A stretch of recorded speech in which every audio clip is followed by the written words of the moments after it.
आपण बऱ्याचदा पाहिलेले आहे, तरी सुद्धा मुलांच्या चुका होतात. काही मुलं काय करतात, नियमानुसार लिहित नाहीत, काही अक्षर अशीच मध्यंतरी तरंगवतात. टी समजा, बी समजा. तर आता आपण पुन्हा एकदा उजळणी करणार आहोत. तर स्मॉल लेटर कसे काढायचे ते तर पहा.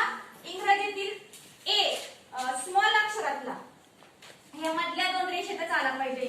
चार रेगी मधल्या हा ए. अशा प्रकारे दोन रेषेमध्ये ए काढायचा. ए दोन रेषांमध्येच आला पाहिजे. हा एच वरच या रेषेच्या वरती गेलं नाही पाहिजे. हा करू आणि ही रेष या रेषेच्या खाली आली नाही पाहिजे. अशा पद्धतीनं ए काढायचा. बी काढत असताना बी ची दांडी वर आणि बरोबर ही टाकी वाटी आली पाहिजे. बी आलं लक्षात. त्यानंतर सी दोन रेषेमध्ये डी काढत असताना हा डी ही दांडी आणि बी च्या उलट्या साईडला अशी वाटी आली पाहिजे. ही रेष इथं वरती चिटकलीच पाहिजे. चिटकली नाही तर अक्षर सुंदर दिसत नाही. नियमानुसार काढायचं, अक्षर एकदम छान दिसतात आणि सरळ रेष ओढायची. A B C D. ई ई काढत असताना अशी छोटी रेष ओढायची. इकडे लक्ष द्या. ई त्यानंतर अशा पद्धतीने ई काढायचं. ई एफ काढत असताना एफ ची दांडी सुद्धा वर. इकडे बघा असा कर्व काढायचा. एफ बोलू नका रे, शांत बसा. जी काढत असताना असा जी काढायचा आणि याची दांडी खाली. आलं का लक्षात. जी काढत असताना असाच जी काढला पाहिजे तरच अक्षर सुंदर दिसतं. जी एच ची दांडी. एच बघा आता एच आणि एन मध्ये तुमचं कन्फ्युजन होतं. एच आणि एन ही दोन अक्षर. हा एच आणि असाच असतो तो एन. समजा एच ची दांडी तुम्ही छोटी काढली तर हा एन सारखा दिसतो आणि एन ची दांडी थोडी मोठी काढली तर एच सारखा दिसू शकतो. त्यामुळे ही दोन अक्षर काढत असताना लक्ष द्यायचं. एच ची दांडी मोठीच काढायची तरच तो एच वाटतो.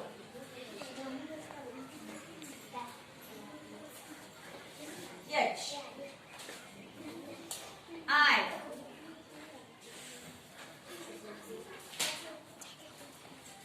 जे काढताना बघा जे ची दांडी खाली चिटकलेली ह्या चौथ्या रेषेला. जी ची चिटकलेली, जे ची चिटकलेली आणि आय ची रेष फक्त ह्या दोन रेषेमध्ये आणि वरती हा डॉट दिलेला आहे. आय जे ते काढत असताना लक्ष द्या. आता कॅपिटल मधला के आणि स्मॉल मधला के फरक आहे. कॅपिटल मधल्या के मध्ये आपण वरून रेष ओढतो. स्मॉल के मध्ये या दोन रेषेमध्ये अशी रेष आली पाहिजे. आलं का लक्षात. इकडे बघा फरक केतला. कॅपिटल के मध्ये के आपण कसा काढतो, वरच्या रेषेपासून असा. आणि स्मॉल के मध्ये कसा काढतो, तर अशी रेष आणि या दोन रेषेमध्येच असं आलं पाहिजे. के के एल त्यानंतर हा आहे एम दोन रेषेत. एन हा देखील दोन रेषेत. ओ स्मॉल ओ हा सुद्धा दोन रेषेत. आता बघा पी पी ची दांडी स्मॉल पी ची खाली आली पाहिजे.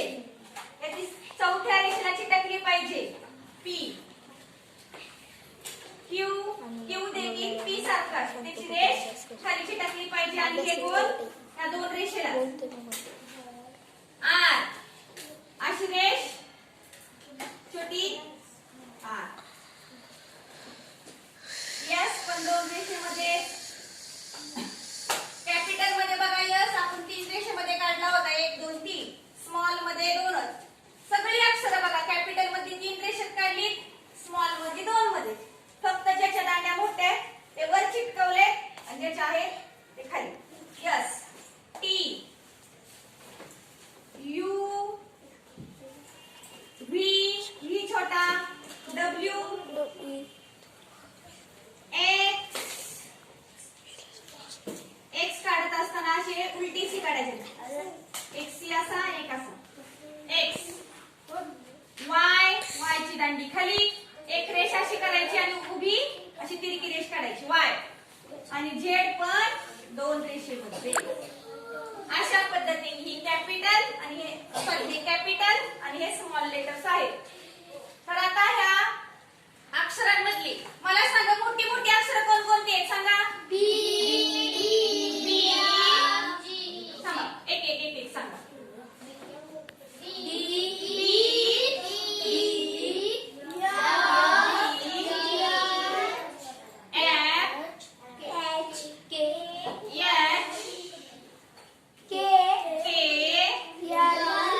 त्या दिवशी